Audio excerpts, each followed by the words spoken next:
with Zoom. So Janice and I are actually going to walk you guys through today's session. I'm going to take you very quickly through the warm-up that we've done multiple times. Most of you should be familiar with it now. Quick little rundown of it. We got front body line, back body line, wrist routine, and then first knuckle raises. All right, front body line, back body line, wrist routine, first knuckle raises, a quick little chest to wall handstand, and then we can get into the new skill for the day, which Janice is going to go over. All right, so talking about front body line, back body line first. Grab a PVC or broomstick, whatever you got. I'm in the barn, so I have a little pitchfork thing.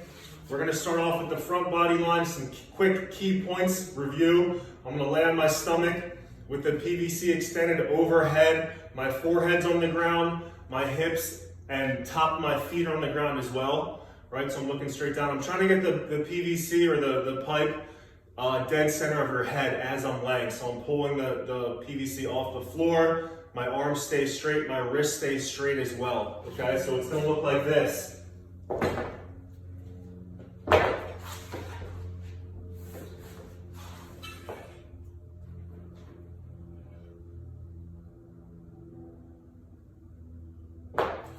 All right, then quickly into back body line. One little change here for this week. We're gonna have everyone keep their heads on the floor, okay? Key points, my low back has to stay in contact with the ground. If you need to scale, you can just bend your knees. Again, most important part, I'm hollowing out that stomach, bringing that rib cage down. My low back is in contact with the ground, okay? So it's gonna look like this.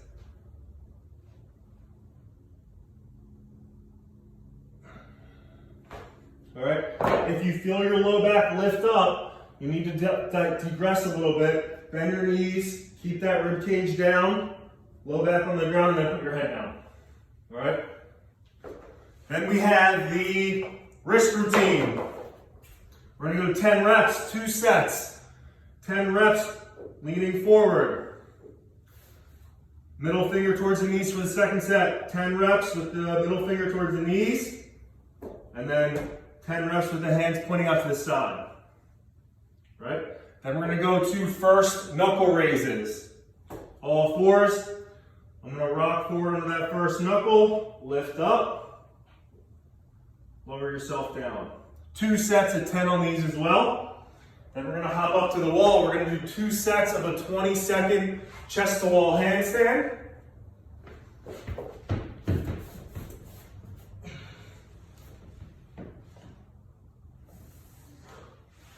All right, key points. Thighs are in contact, top of your feet are in contact. I'm looking down at the floor. All right, that's our warm-up, guys. Janice is going to walk you through our next part, which is shoulder or weight shifts for handstands. All right, guys, Coach Janice here. We're going over the body weight shift in transitioning from that actual static handstand hold to the walking handstand. Now, I will tell you that when you do progressions for the handstand for shifting of body weight, you will see some that have your hands facing forward, while other videos you'll see with your hands facing to the side. Whenever we do the body weight shifts, I am going to do them with our hands facing to the side. The reason being is when you do a handstand walk, your hand should be facing out. Why? When you see the progression that we do in just the body weight shift, the thing that you will notice is that when you are doing this, it's the center of gravity. It's your hips and your feet, which should be together nice and tight, that actually initiate the shift. When they initiate the shift and start moving over, it's our fingers digging into the ground, very similar to the static hold, digging into the ground that helps support that weight shift, okay? So we want to do all of our drills with our hands facing out. If you've seen people efficiently do handstand walks or do handstand walks with our hands facing forward, most often their legs are out to the side. Reason being, they are still shifting their body weight, but their legs out to the side is allowing them to keep the balance. So we want to just eliminate that altogether and work on having our feet together as possible and keeping our hands out to the side. So we are just doing a weight shift today. Ideally, we're going to do that weight shift with our facing out from the wall, so different than what we've been practicing with our handstand holds. But if that is too difficult and you are able to get inverted, you can face the wall as a regression. Not only can you face the wall, you can do it with your feet all the way up facing the wall, working on the shift that way, or you can actually have your feet come down a little bit so your hands are further away from the wall, work on the shift that way. And then we can also regress down to doing it off of a chair. So, or off the pike on the floor, just working on that weight shift. But this is what we're looking for in the drill. And then I'll actually show you what a handstand walk and how that kind of that progression does translate over. So for the drill itself, we're going to be looking to complete, you guys can do a little warm up, and then we're going to be looking to complete 4 sets, 20 seconds on and a complete 20 seconds off. So 1-to-1 work rest ratio here. Take your time. It should be for quality. So this is what we're looking for. Up against the wall, kicking up to your handstand, shoulder width apart, fingers facing out, glutes are nice and tight. Initiate the shift. My hips go, my feet go, and that weight now is distributed on my right arm, right hand, and right shoulder. Bring it back to center, nice and tight. Initiate to the left side. All that weight now is shifted over top of my left shoulder. I'm down, looking through my fingers just as you would with the regular handstand that Mike has shown us. Trying to keep tight glutes the whole time. So we're gonna look to do that for 20 seconds. 20 seconds on, 20 seconds off. You may not be able to hold the shift on each side as long as I did. That's perfectly fine. We don't want to lift our hands up yet. Let's just keep our hands locked into the ground there and work on that body shift. If that is too difficult for you and facing out, then I'd like to see you do facing the wall exactly the same way. So facing the wall, we're going to kick up into that handstand.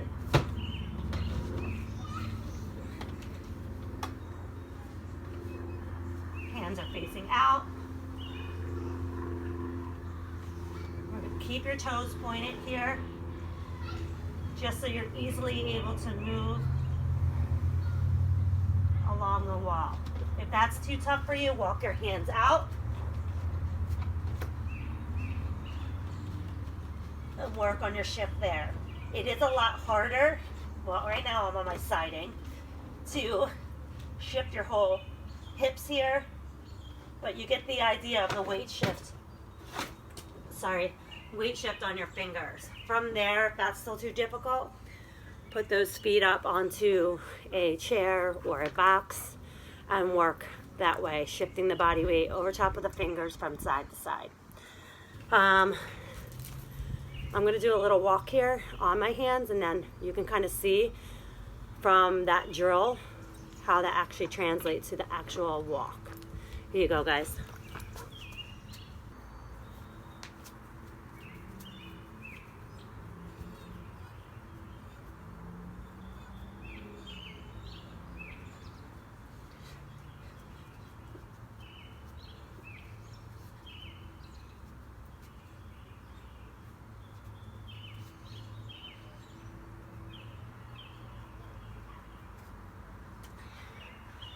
Sorry guys, I didn't realize how short my patio was. So I had to take those steps nice and short. That's why I turned around and kind of just did like a little bit of a march there for you. So I hope you can see how that actually translates, that drill translates to progression in the walk. With today's gymnastics, we came up with a nice little fun EMOM consisting of declined eccentric push-ups. These are with a tempo. And piked box handstand push-ups. We can of course modify both of these to make them easier or harder.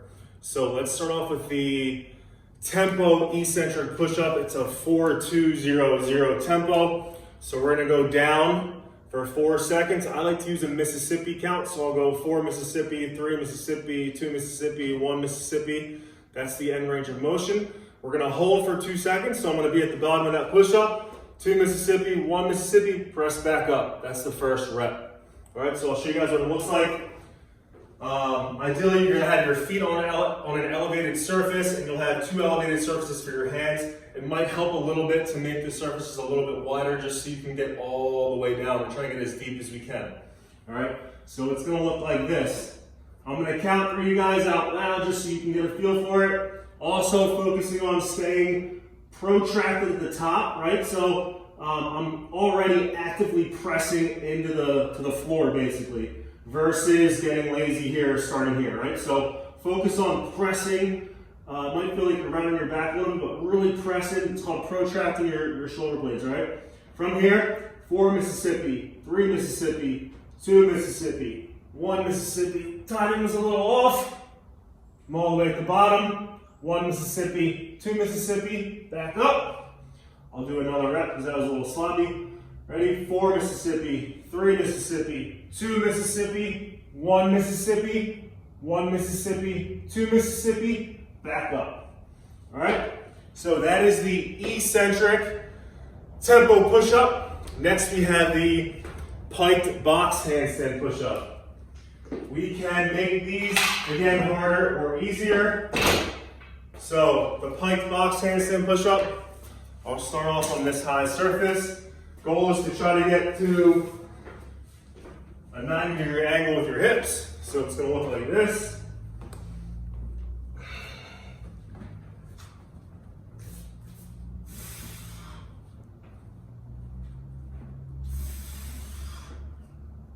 Okay, my hips should be at a 90.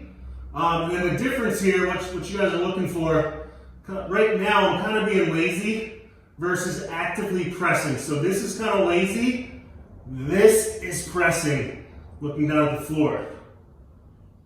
All right, lazy, pressing. Okay, we can also scale this to a lower surface. Same goals here. Feet on the chair. I'm gonna walk my hands in as close as I can. Try to get to 90. And then same thing, this is lazy. This is active. Okay? We're gonna repeat that for 10 to 20 minutes. Ideally, we were gonna do some classes. It was gonna depend on how far we were able to get. But since you're doing this on your own, you can kind of pick and choose. If you want to spend a little bit more time, if you're feeling good and fresh, do the full 20. If you just want to get a little bit of skill work, get something quick in, you can do that 10 minutes. All right, guys, have fun.